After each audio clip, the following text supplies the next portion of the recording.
Is 500 XRP enough for generational wealth? Can you retire out of XRP by just holding 500 XRP coins? This is a very common question, and I get it. The world economic situation keeps getting worse, and it's becoming more and more difficult for people to accumulate large sums of XRP.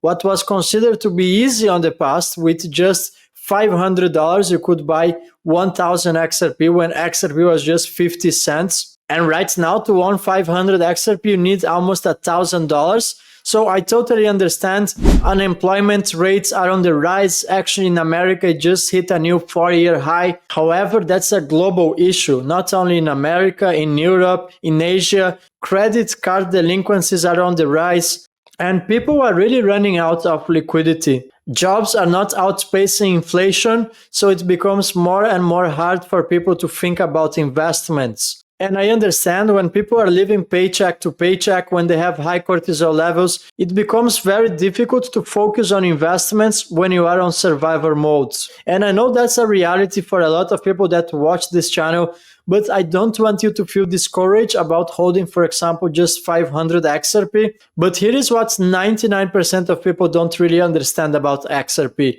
First, you don't have to think about what XRP will be in the end of the year. And I see there's a major concern on this community, and everyone's thinking how much XRP is going to be worth on the 31st of December.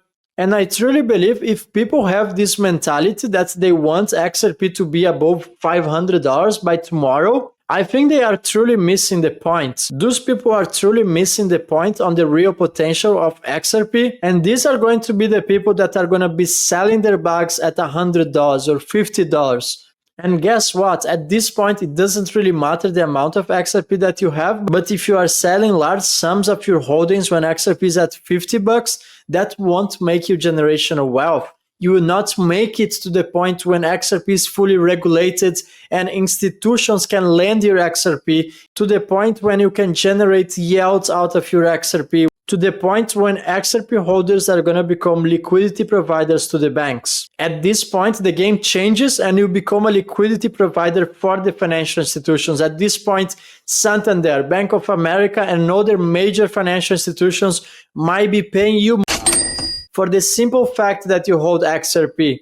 Now, is 500 XRP enough? Well, that depends. I truly believe you should be aiming for more than 500 XRP. I have said in previous videos, I think the ideal scenario is to reach at least 5,000 XRP, but for one simple reason. The more XRP you hold, the more flexibility you have. Let me explain.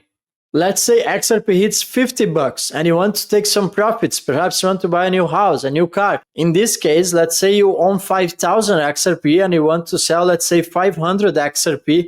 That's not going to compromise your long-term holdings. Now, if you just hold 500 XRP, that might be a problem. You don't want to be touching your bag every time XRP jumps a 50% or 100%, because let's imagine a scenario. Let's say by the time XRP is at $10,000, which I truly believe that's possible considering the derivatives market, considering cross-border payments globally. XRP is a world reserve currency, replacing Nostro Vostro accounts. I truly believe that's on the table. Just think about it. BTC went above $100,000 without any sort of utility, just based on speculation. You just need to make sure that by the time XRP hits, let's say 5 digits, you have not touched your holdings. Because if every time XRP goes up, you're going to be selling some XRP to pay for your bills, or perhaps to buy a new car, and you only have 500 XRP, I don't believe you're going to make it. Now, if you are really patient and you don't have any crazy financial liabilities,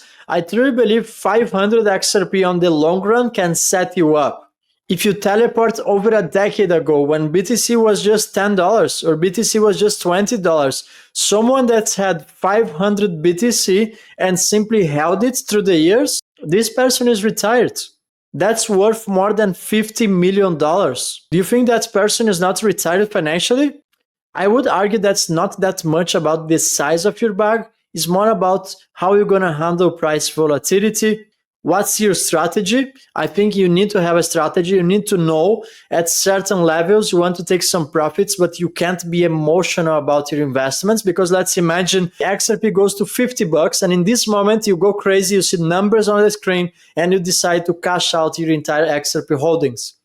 XRP shoots up and you are instantly left behind. Don't always assume there will be a correction. And remember, right now, XRP is being treated as a commodity by the CTFC. That means XRP is being treated like gold. XRP is definitely a utility token. Once XRP starts to process trillions of dollars in liquidity on the XRP ledger, you simply should not expect price volatility in the same way as we have today. XRP is like a Bitcoin. It's a digital asset. It's today the third most valuable digital asset. And what we do is we take a transaction between banks, and instead of having a bank pre-fund an account at the other bank, which is how correspondent banking works today. The Bank of Brad in dollars would pre-fund to the Bank of Julia, perhaps in pounds, and then I would debit and credit that. But that means I have to pre-fund and have dormant capital sitting at that other bank. What we allow banks to do, we allow payment providers to do, is to tap into the liquidity of XRP liquidity. So today there's lots of liquidity between XRP and US dollar. There's lots of liquidity between XRP and British pound.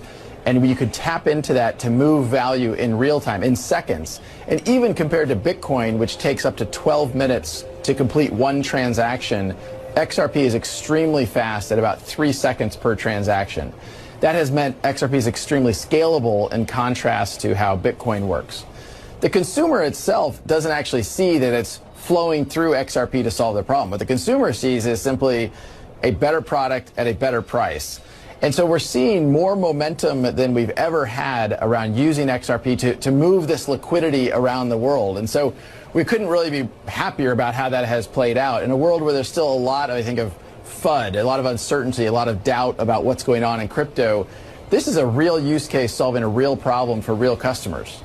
You shouldn't expect the traditional bull market cycles. That will be completely over. So forget about this idea that XRP was $3.30 and someone decided to wait until XRP was $2 to just buy more. This will not happen in the future. So this can't be an answer of yes or no, 500 XRP is enough or not. I have already said I think 5,000 XRP is a sweet spot, but I understand that's difficult and out of reach for the majority of the population. However, don't ever underestimate your holdings. 500 BTC was nothing over a decade ago, and right now anyone holding that amount of BTC is a multimillionaire. So don't underestimate your XRP holdings. You literally own the rails.